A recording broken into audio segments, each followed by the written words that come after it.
Hello అండి, welcome back to our channel. సోమవారం రాబోయే ఎపిసోడ్లో చాలా పెద్ద ట్విస్ట్ అయితే ఉంది ఫ్రెండ్స్.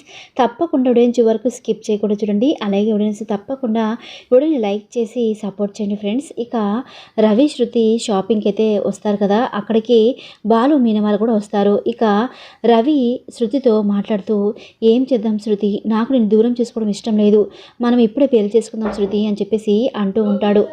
రవి మాటలకి హ్యాపీగా ఫీల్ అవుతూ, నాకు తెలుసురా నువ్వేంటో, నీకు నేనంటే చచ్చేంత ఇష్టం నాకు బాగా తెలుసు అని చెప్పేసి అంటూ ఉంటుంది. మనం తొందరగా ప్లాన్ చేద్దాం ఓకేనా అని చెప్పేసి అనేలోపు ఇంతలో రవి బాలు వాళ్ళు చూస్తారు. అయ్యో అన్నయ్య ఇక్కడ నిన్ను చూసాడంటే అంతే సంగతులు ఇంకా అని చెప్పేసి అనగానే శృతి పక్కకైతే వెళ్ళిపోతుంది. ఇక రవిని చూసిన బాలు అయితే, రే నువ్వేంట్రా ఇక్కడ ఉన్నావు అని చెప్పేసి పిలుస్తాడు. అది ఏం లేదన్నయ్య, ఫ్రెండ్ వచ్చాడు, ఫ్రెండ్తో షాపింగ్కి నేను వచ్చాను అని చెప్పగానే, మరి ఉదయం నేను పిలిస్తే నువ్వు రాలేదు అని చెప్పేసి అంటాడు బాలు. అదే అన్నయ్య, వాడు రమ్మని చెప్పాడు అందుకే వచ్చాను అని చెప్పేసి, మరి నీ ఫ్రెండ్ ఎక్కడా అని చెప్పేసి బాలు అనేసరికి, ఇంకా రవి అయితే వాడు డ్రెస్ తీసుకున్నాడన్నయ్య, ట్రయల్ చేస్తున్నాడు అని చెప్పేసి అనగానే, ఓహో అలాగా, అయితే నువ్వు కూడా ఏదో ఒకటి తీసుకో అని చెప్పేసి బాలు అయితే అంటూ ఉంటాడు. నాకేం వద్దన్నయ్య, నేను వెళ్ళాలి, వాడి పని అయిపోతే నేను వెళ్ళిపోతాను అని చెప్పేసి అంటూ ఉండగా, ఏంట్రా అంత తొందరగా ఉన్నావు నువ్వు అని చెప్పేసి బాలు డౌట్గా అంటాడు. అదేం లేదన్నయ్య అని చెప్పి రవి అయితే అంటూ ఉంటాడు. ఇక్కడితో కట్ చేస్తే ఇంకా ప్రభావతి రోహిణికి చీరలు అయితే సెలెక్ట్ చేస్తూ ఉంటుంది. ఇక రోహిణికి కాస్ట్లీ శారీ తీసి మీనాకి చీప్ శారీ తీయడంతో, ఇదిగో ప్రభావతమ్మ, ఇద్దరు కూడా సమానమైన చీరలు కొను అని చెప్పేసి అనగానే, నా పెద్ద కోడలకి అలాగే చిన్న కోడలకి తేడా లేదా, పెద్ద కోడలు పెద్దంటి అమ్మాయి, చిన్న కోడలు పూలకుట్ట అమ్మాయి, అలాంటి అమ్మాయికి ఇంత కాస్ట్లీ సారీ ఎందుకు అని చెప్పేసి అంటూ ఉంటుంది ప్రభావతి. ఇక బాలుకి కోపం వచ్చి, కొంటే ఇద్దరికి సమానం కొను, లేదంటే లేదు అని చెప్పేసి అంటూ ఉంటాడు ఇంకా బాలు. ఇక బాలు అలా మాడేసరికి ఇంకా రోహిణి అయితే, ఏంటి అసలు బయటకు వస్తే ఎలా ప్రవర్తించాలో తెలియదు, అసలు కామన్ సెన్స్ లేదు అని చెప్పేసి అనగానే, ఇదిగో పార్లమ్మ, అప్పడంగా వస్తే మేము ఏది పడితే తీసుకోము, ఫ్రీగా వచ్చిందని చెప్పి ఫినాయిల్ తాగే రకం కాదు, నేను నా భార్యకి చీర కొంటాను, నీకన్నా కాస్ట్లీ సారీయే నా భార్యకి కొంటాను, బాలుగాడి భార్య అంటే ఇలాంటి చీర కట్టదు అని చెప్పేసి అంటూ ఇక మీనాకి పక్కకు తీసుకొచ్చేస్తాడు. ఇదిగో మీనా, నీకు ఎలాంటి చీర కావాలంటే అలాంటి చీర సెలెక్ట్ చేసుకో అని చెప్పేసి అంటూ ఉండగా, ఏంటండి ఇది, మీరు ఇక్కడికి వచ్చా కూడా ఎందుకు అలా అంటారు అని చెప్పేసి, ఏంటి నువ్వు ఆ పర్వతమ్మకి సపోర్ట్ చేస్తున్నావా, నేను అవమానించినా పర్వాలేదా అని చెప్పేసి అంటూ ఉంటాడు బాలు. ఇక మీనా, పర్వాలేదండి, దాంట్లో ఏముంది, నాకు ఏ చీరైనా ఓకే అని చెప్పేసి అంటూ ఉంటుంది మీనా. నీకు ఓకే, నాకు కాదు అని చెప్పేసి బాలు అంటూ ఉంటాడు. తీసుకో, నీకు నచ్చిన చీర తీసుకో అని చెప్పేసి అంటాడు బాలు. ఇక్కడితో కట్ చేస్తే ఇక రవి మెల్లిగా పక్కకి జారుకుంటూ ఉంటాడు. ఇక పక్కకు వెళ్ళిపోయి, పద శృతి మనం వెళ్ళిపోదాం అని చెప్పేసి బయటికైతే వస్తాడు. ఇక బయటికి రాగానే మీనాకి కాల్ చేసి, వదిన నేను శృతి ప్రేమించుకుంటున్నాం, మేమిద్దరం పెళ్లి చేసుకుంటున్నాం వదిన అని చెప్పేసి ఫోన్ కట్ చేస్తాడు. రవి నేను చెప్పేది విను అని చెప్పి మీనా అనేసరికి కాల్ కట్ చేయడంతో, అయ్యో దేవుడా ఇప్పుడు ఏం చేయాలి, ఈయనకి ఈ విషయం తెలిస్తే అంతే సంగతులు, అయినా రవి శృతి ఇద్దరు ప్రేమించుకున్నారు, ఆ అమ్మాయి చాలా మంచి అమ్మాయి, తన జీవితం బాగుండాలి, నా జీవితం లాగా అంతేకాకుండా ఇంకెవరి జీవితం లాగా ఉండకూడదు అని చెప్పేసి సైలెంట్ అయిపోతుంది మీనా. ఇక్కడితో వచ్చేసి ఇంకా రవి అలాగే శృతి ఇద్దరు బయటకు వచ్చాక ఫ్రెండ్స్కి అయితే ఫోన్ చేస్తారు. ఇక రవి ఫ్రెండ్స్ అందరూ వస్తారు. ఏంట్రా మామ, ఎందుకు ఫోన్ చేసావు ఇప్పుడు అని చెప్పేసి అనగానే, రే నీకు తెలియదు ఏముంది, నేను ఈ అమ్మాయి ప్రేమించుకుంటున్నాం, నీకు తెలుసు కదా అని చెప్పేసి అంటూ ఉంటాడు.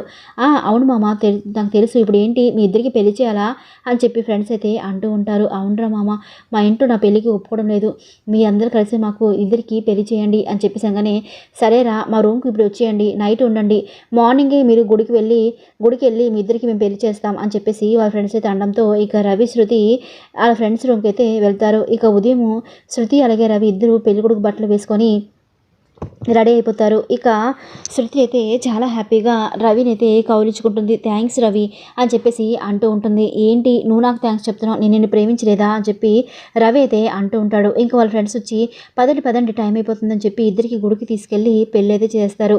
ఇక రవి శృతి పెళ్లి చేసుకుని చాలా హ్యాపీగా ఫీల్ అవుతూ థ్యాంక్స్ అండి అని చెప్పేసి వాళ్ళ ఫ్రెండ్స్కి అయితే చెప్తూ ఉంటారు. ఇక థ్యాంక్స్ అవసరం లేదు, అంతా అయిపోయాక పార్టీ ఇవ్వాలరా మామ అని చెప్పేసి వాళ్ళ ఫ్రెండ్స్ అయితే వెళ్ళిపోతారు. ఇక రవి శృతి ఇద్దరు ఇంటికైతే వెళ్తారు. ఇంటికి వెళ్ళిన వెంటనే ఇక మీనా చూసి ఒక్కసారిగా షాక్ అయిపోతుంది. అంటే రవి పెళ్లి చేసుకొని వచ్చేసాడు. అయ్యో దేవుడా!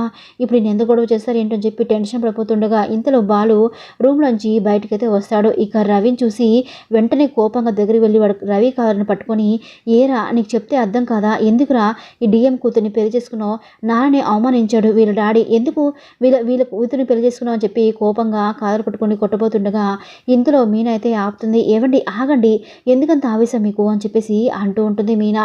ఇక నువ్వు ఆపక మీనా, నువ్వు దూరంగా ఉండు అని చెప్పేసి కోపంగా అనేసరికి, అవునన్నయ్య నేను ప్రేమించాను అందుకే పెళ్లి చేసుకున్నాను. మేమిద్దరం మేజర్స్, మమ్మల్ని ఆపడానికి ఎవరి తరము కాదు.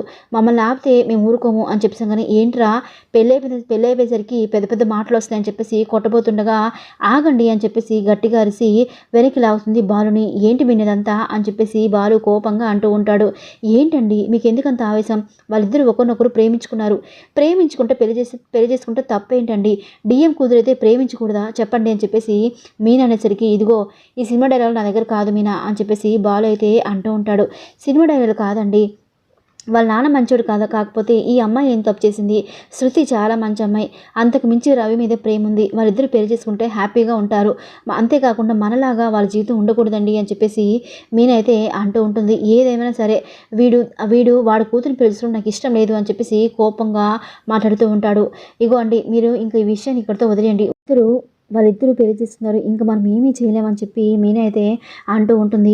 వాడు ఇంట్లో ఉండడానికి వీల్లేదు, వెళ్ళిపోరా ఇంట్లోంచి అని చెప్పేసి రవి అనేసరికి, ఏంటండి అంత కోపంగా మాట్లాడుతున్నారు అని చెప్పేసాను. కానీ ఎందుకు మీనా నువ్వు వాడిని సపోర్ట్ చేస్తున్నావు, నువ్వు ఇంట్లోంచి వెళ్ళిపో ఫస్ట్ అని చెప్పేసి కోపంగా అనేసరికి మీనా అక్కడే అలాగే స్టన్ అయిపోతుంది. ఇంకా సత్యం వచ్చి, ఆపండి, ఇంట్లో ఒక పెద్దలు ఉన్నారనే సంగతి మర్చిపోతున్నారు మీరంతా అని చెప్పేసి కోపంగా అంటూ ఉంటాడు. ఏంటి రవి ఎందుకు ఇలా చేసావు? నువ్వు నీ మీద ఎన్నో ఆశలు పెట్టుకున్నాను కదరా అని చెప్పేసి సత్యం అనేసరికి, నాన్న నన్ను క్షమించండి, నాకు ఈ అమ్మాయి అంటే చాలా ఇష్టం.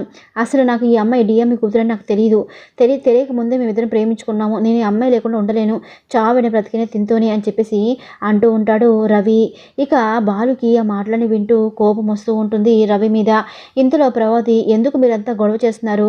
అమ్మాయి అబ్బాయి ఇద్దరు ప్రేమించుకున్నారు, పెళ్లి చేసుకుంటే తప్పేంటి అని చెప్పేసి అనేసరికి, ఏమ్మా ప్రభాతమ్మ, డిఎం కూతురు అనేసరికి లక్షలు వస్తాయని చెప్పి నువ్వు సపోర్ట్ చేస్తూ మాట్లాడుతున్నావా? అంతే కదా, నీకు డబ్బు కన్నా ఇంకేం అవసరం లేదా? నాన్నని వాళ్ళ బాబు అవమానించాడు అని చెప్పేసి అంటూ ఉంటాడు బాలు. ఇక ప్రభావతి ఇంకా రవికి సపోర్ట్ చేస్తూ, అయితే ఏంట్రా వాళ్ళ నాన్న తప్పు చేశారు, అమ్మాయి ఏం చేసింది, మీరు అనేది కరెక్టే కదా అని చెప్పేసి అనగానే, అబ్బా ఇన్ని రోజులు కోడలికి సపోర్ట్ చేస్తూ మాట్లాడలేదు, ఇప్పుడేంటి సపోర్ట్ చేస్తూ మాట్లాడుతున్నావు అని చెప్పేసి బాలు అయితే అంటూ ఉంటాడు. ఇక మీనా అయితే, ఇంకేం చేసేదేం లేదండి, దయచేసి నా మాట వినండి, రవి గురించి ఆలోచించండి అని చెప్పేసి మీనా అంటూ ఉంటుంది. మీరంతా ఇలా అంటున్నారు, ఇప్పుడు వాళ్ళ బాబు వచ్చి ఇక్కడికి వచ్చి గొడవ చేస్తాడు, అప్పుడు అందరూ అతనికి ఎవరు సమాధానం చెప్తారు అని చెప్పేసి, కానీ నేను సమాధానం చెప్తాను, నేను మాట్లాడతాను అతనితోని అని చెప్పేసి అంటూ ఉంటుంది మీనా. రవి శృతి ఇద్దరు మేజర్స్, వాళ్ళు పెళ్లి చేసుకుంటే తప్పే లేదు అని చెప్పేసి మీనా అనేసరికి, ఇక శృతి మీనని కౌరించుకొని, థ్యాంక్స్ మీనా, నువ్వు నన్ను ఇంత సపోర్ట్ చేస్తావని అనుకోలేదు అని చెప్పేసి అంటూ ఉంటుంది శృతి. ఇక రోహిణి అయితే అలా చూస్తూ ఉంటుంది. ఇంకా ప్రభావతి అయితే, అమ్మయ్య నా చిన్న కొడుకు ఒక డబ్బుంటే అమ్మాయిని పెళ్లి చేసుకుని వచ్చాడు, ఇంకేముంది నా అప్పులన్నీ తీరిపోతాయి అని చెప్పేసి సంతోషపడిపోతూ ఉంటుంది ప్రభావతి. సోమవారం వెబ్సైట్ ఇలాగే ఉండబోతుంది ఫ్రెండ్స్. వీడియోస్ ఖచ్చితంగా లైక్ చేసి ఇలాంటి వీడియోస్ కోసం మన ఛానల్ సబ్స్క్రైబ్ చేసుకొని సపోర్ట్ చేయండి ఫ్రెండ్స్. Thanks for watching.